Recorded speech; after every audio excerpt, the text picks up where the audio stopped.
ఓం నమస్తే. ఆత్మీయులకు దేవదేవుని ఆశీస్సులు. పూర్వకాలంలో వారి యావత్ జీవితాన్ని కూడా ఖర్చు చేసి సమాజ శ్రేయస్సు కొరకు సత్యాన్వేషణ చేసి ఆ జ్ఞాన మార్గములో నడిచిన మహాత్ములు చెప్పిన జీవన విధానం ఏదైతే ఉందో అది ఈ భారత భూమిలో పుట్టిన ప్రతి ఒక్కళ్ళకి చెందుతుంది. దానినే మనము సనాతన ధర్మము లేదా ఋషి మార్గము అని పిలుస్తాము. సనాతన ధర్మం అంటే ఏంది అని కొంతమంది తెలియని వాళ్ళు ప్రశ్నిస్తున్నారు. సనాతన ధర్మము అంటే సనాతనము అంటే అతి ప్రాచీనము, శాశ్వతమైన అని అర్థం. ఈ ప్రాచీనత ఎప్పటిది అంటే చెప్పలేమన్నమాట.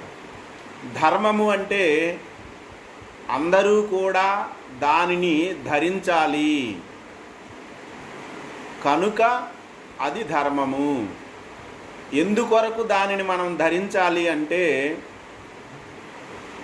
ఇహములోను పరములోను మనకు శ్రేయస్సును కలిగిస్తుంది కనుక దానిని ధరించాలి.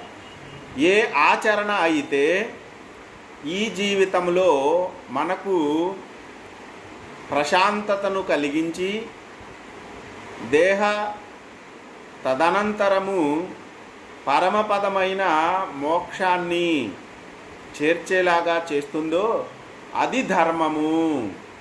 కాబట్టి దానిని మనం ధరించాల.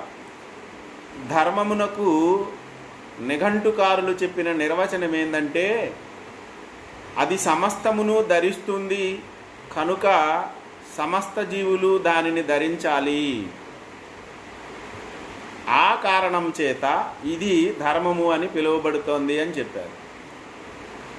దేశ కాలమానాదులకు అతీతంగా, కుల మతములకు అతీతంగా, స్త్రీ పురుష భేదము లేకుండా అందరికీ సమానంగా వర్తించే నియమ సంబంధమైన లక్షణాలు ఏవైతే ఉన్నాయో అది ధర్మము అనవచ్చు.